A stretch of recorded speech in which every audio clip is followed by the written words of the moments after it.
Imagine stepping out your front door on a crisp autumn morning, only to realize that the vibrant, resilient landscapes of our grandparents' era have vanished, replaced by bland, frost-vulnerable imports that wither at the first sign of snow.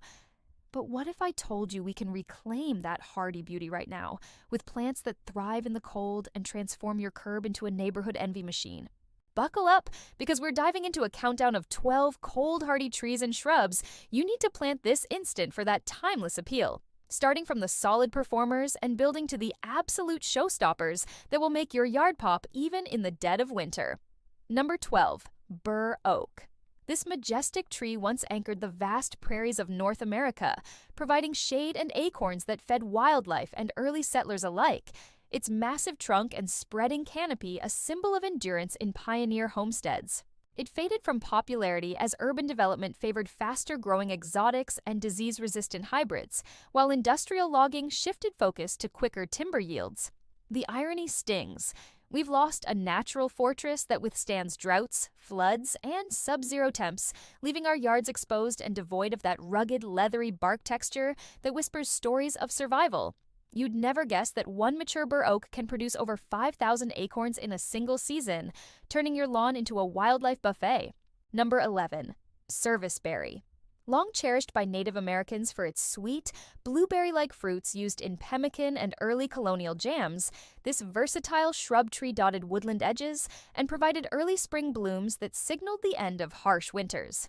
Its reputation dimmed with the rise of commercial orchards pushing uniform berry crops, and aesthetic trends lean toward manicured lawns over multi-season natives. What a tragedy, as we've forfeited those juicy, antioxidant-packed berries that burst with tangy flavor, robbing our senses of that fresh, woodland scent on dewy mornings. Imagine biting into one fresh off the branch, pure nostalgia in every purple drop. Number 10. Hydrangea arborescens. Victorian gardeners prized this fluffy-bloomed shrub for adorning cottage porches. Its massive white flower heads dried for winter arrangements that evoked summer's warmth amid the chill. It slipped away as flashy Asian hybrids stole the spotlight with color-changing petals, and marketing hype for low-water varieties ignored its cold tolerance. We've tragically surrendered those pillowy blooms that catch snow like cotton, denying our curbs the soft, velvety touch that transforms bleak winters into wonderlands. You'd never guess it rebounds from being cut to the ground each year, stronger than ever. Number 9. Spirea. Once a staple in Edwardian borders for its cascading pink or white clusters that drew butterflies in droves, this shrub lined rural fences and added frothy elegance to simple farms. Disease outbreaks like fire blight and a shift to evergreen screens for year-round privacy pushed it aside, while big box nurseries favored patented newcomers. The outrage builds when you realize we've lost that delicate, lace-like foliage that rustles softly in the breeze, stripping away the humming pollinator symphony from our yards. One surprising fact: its name comes from the Greek for wreath, hinting at ancient uses in ceremonial garlands. Number 8. Viburnum. Indigenous tribes harvested its berries for medicinal teas and dyes, planting it near dwellings for its fragrant spring flowers that perfumed the air after long, frozen months. Industrial agriculture's focus on high-yield fruits and urban sprawl's preference for compact ornamentals caused its decline, compounded by invasive species outcompeting natives. It's heartbreaking that we've abandoned those glossy, crimson berries that dangle like jewels in frost, forfeiting the tart, cranberry-esque tang that could spice up our fall harvests. You'd be shocked to learn some varieties were key in early American hedgerows, fending off livestock with natural barriers. Number 7. Winterberry. Colonial settlers relied on this holly's bright red drupes for holiday decorations, its bare branches studded with color against snowy backdrops in New England winters. Habitat loss from development and a trend toward tropical evergreens for instant green diminished its use, as gardeners overlooked its wetland adaptability. The irony cuts deep. We've traded away that vivid, waxy berry glow that lights up dormant landscapes, missing out on the sharp, invigorating scent of crushed leaves that evokes crisp forest walks. Picture birds flocking to feast, turning your yard into a living holiday card. Number 6. Pagoda dogwood. Early explorers marveled at its tiered branches mimicking Asian pagodas, using its wood for tools and its blooms to mark seasonal changes in northern forests. Logging for furniture and a fashion for symmetrical conifers sidelined it, with climate shifts making some areas favor heat-tolerant alternatives. We've tragically erased that layered architectural form that casts dappled shadows, denying our curbs the buttery yellow fall leaves that crunch underfoot with a spicy aroma. One quirky anecdote: its berries once flavored Native American tobacco mixes, adding an unexpected herbal twist. Number 5. Potentilla. Homesteaders in the Great Plains valued this tough shrub for its cheerful yellow blooms that persisted through droughts, brewing its leaves into teas for stomach ailments. Pesticide-heavy monoculture farming and aesthetic pushes for bold foliage plants caused its retreat, as marketing emphasized exotic imports over hardy locals.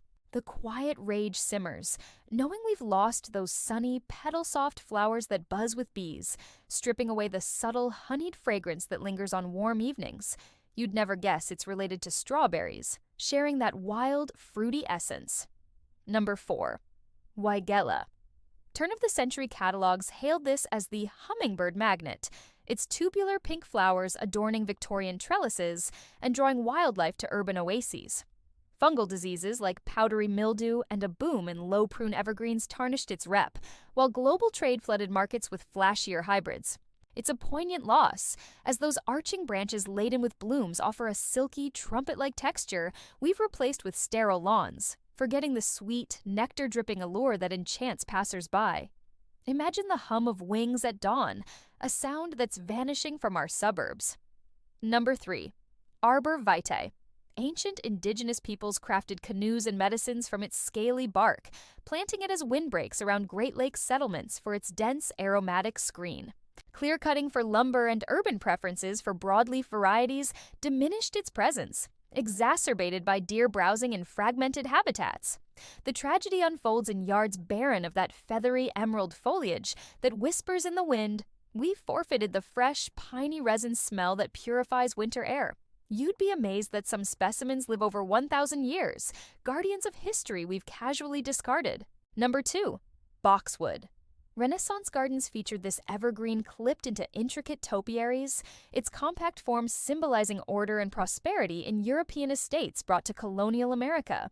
Pests like boxwood blight and a shift to native plant movements questioned its non-indigenous status, while fast fashion landscaping opted for quicker alternatives. Outrage flickers at how we've abandoned that glossy, leathery leaf sheen that holds dew like diamonds, losing the subtle, earthy scent that grounds us in tradition. One surprising twist: it was once used in woodwind instruments, its density producing clear, resonant notes. Number 1. Lilac. No plant screams nostalgia like the lilac, once blooming in every Midwest farmhouse yard, its panicles cut for vases that filled homes with perfume during pioneer springs. Hybrid breeding for disease resistance and modern minimalism favoring grass over shrubs pushed it to the fringes, as chemical lawns became the norm. We've heartbreakingly surrendered that intoxicating powdery floral haze that defines renewal. Our curbs now silent without the velvety petals that crumble softly in hand. You'd never guess it inspired countless poets, its essence bottled in vintage perfumes that captured lost eras. These forgotten gems aren't just plants. They're casualties of a broader cultural drift toward disposable, imported greenery driven by corporate nurseries and a disconnect from our resilient roots, where industrialization prioritized uniformity over the wild, sensory richness of heirloom varieties, leaving our landscapes vulnerable and our heritage faded. But we can fight back by reviving them, restoring biodiversity and that emotional tug of seasons past. If this stirred your gardening soul, hit subscribe for more ways to reclaim your yard story. Next up, we'll uncover 10 heat-tolerant perennials that defy summer scorch. Plant on, friends!